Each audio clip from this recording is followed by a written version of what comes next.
Hello my dears, welcome to my YouTube channel. വെച്ചു കാലത്ത് ഒരു ഓട്ടപ്പച്ചലുണ്ട് കാണിക്കുമ്പോൾ വന്നപ്പോൾ ചപ്പാത്തിക്കുള്ള മാവ് കുഴച്ച് വെച്ചിട്ടുണ്ട്. നമ്മൾ ഉരുളക്കിഴങ്ങ് കറിയാണ് കേട്ടോ. അതിന് ഉള്ളിൽ നമ്മൾ മീൻ വിൽക്കാൻ വന്നപ്പോൾ മീൻ വാങ്ങി. അപ്പോൾ മോള് വായുണ്ടോ കണ്ണുണ്ടോ പല്ലുണ്ടോ എന്നൊക്കെയാണ് ചോദിക്കുന്നത് കേട്ടോ. അപ്പോൾ അതിനുള്ള മറുപടിയൊക്കെ പറഞ്ഞു തന്ന് ചുടുവെള്ളം വെച്ചിട്ടുണ്ട്.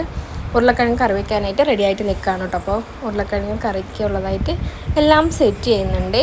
അപ്പോൾ അതൊക്കെ ചെയ്തതിന് ശേഷം നമ്മൾ ചപ്പാത്തി പരത്തുന്നതിലേക്ക് ഇറക്കാം. അങ്ങനെ ചോറും ബീട്രൂട്ട് തോരനുമാണ് കേട്ടോ. അപ്പോൾ അതിനുശേഷം നമ്മൾ കറി അവിടെ വിസിൽ വരാനായിട്ട് വെച്ചിട്ടുണ്ട്. അപ്പോൾ ബോൾസ് ആക്കിയിട്ടാണ് ഞാൻ എപ്പോഴും ചപ്പാത്തി പരത്താൻ നിൽക്കാറ് കേട്ടോ. എനിക്ക് അതാണ് സിമ്പിളായിട്ട് തോന്നാറ്. ഓരോരുത്തർക്കും ഓരോ ശീലങ്ങളല്ലേ. അതെല്ലാം കുറച്ച് ബോൾസ് ആക്കി വെച്ച് പിന്നെ പരത്തുന്നതിലേക്ക് കടന്നു. അങ്ങനെ പരത്തുന്ന സമയത്ത് ഞാൻ റൗണ്ട് ഷേപ്പൊന്നും നോക്കാറില്ല കേട്ടോ.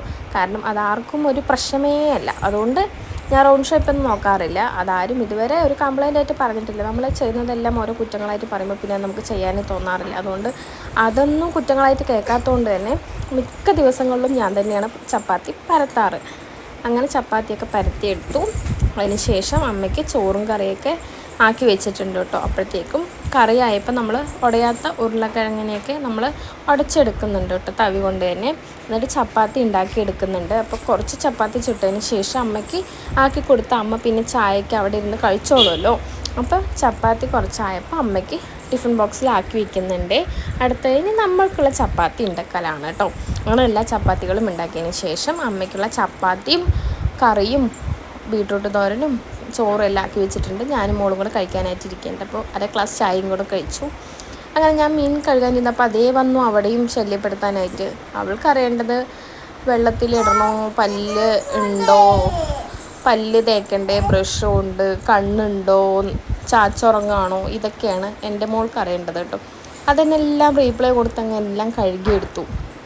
എന്നിട്ട് വറുക്കാനുള്ള മീനങ്ങ് പുരട്ടി വെച്ചിട്ടുണ്ട് കേട്ടോ. എന്നിട്ട് നേരെ കറിവെക്കലിലേക്കാണ് കിടക്കുന്നത്. എപ്പോഴും നമ്മൾ വറുത്തരച്ചിട്ടുള്ള കറി ആയതുകൊണ്ട് ഇന്ന് മുളക് കറി വെക്കാമെന്ന് വിചാരിച്ചു. എൻ്റേതായിട്ടുള്ള പാലക്കാടൻ സ്റ്റൈലിൽ മുളക് കറിയാണ് ഞാനിവിടെ ഉണ്ടാക്കുന്നത് കേട്ടോ. അതിനുശേഷം നമ്മളെല്ലാം സെറ്റാക്കിയതിന് ശേഷം മീൻ വറുക്കുക കൂടെ ചെയ്തു. അതിനുശേഷം മോൾക്ക് ഫുഡ് കഴിക്കാനായിട്ട് കൊടുത്തു കേട്ടോ. അപ്പോൾ ഞാനും ഫുഡ് കഴിക്കുന്നുണ്ട്. ബീട്രൂട്ട് തോരനും മോര് കാച്ചിയതും ചോറുമാണ് ഞാൻ എടുത്തിരിക്കുന്നത്. അപ്പോൾ മോൾക്ക് എല്ലാം മീനിൻ്റെയും മുള്ളൊക്കെ മാറ്റി കൊടുത്താൽ അവളിരുന്ന് ഒറ്റയ്ക്ക് കഴിച്ചോളൂ കേട്ടോ. അപ്പം ഞങ്ങൾ കഴിച്ചിട്ട് വരാം. ബൈ.